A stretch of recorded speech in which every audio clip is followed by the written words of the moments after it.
भविष्यात तुम्हाला जर का पाणीपुरी खायची असेल ना तर इथे या आणि हागायला पळा.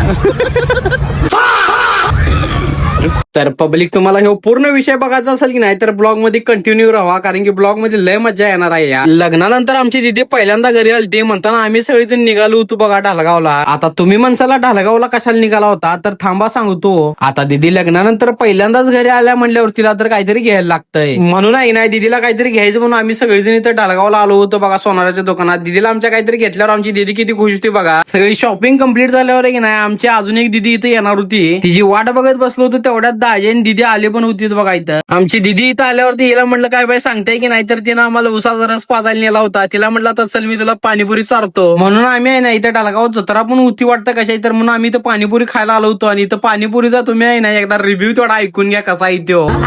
पाणीपुरी किती वेळ होती? 50 रुपये. अक्षरशः थर्ड क्लास 50 रुपयाची पाणीपुरी खाऊन नाही 100% भावानं कोणाला पण हागवान लागणारच होतं. भविष्यात तुम्हाला जर का पाणीपुरी खायची असेल ना तर इथे या, मुंगा जिरवून घ्या एकदा. आणि हागायला पळा.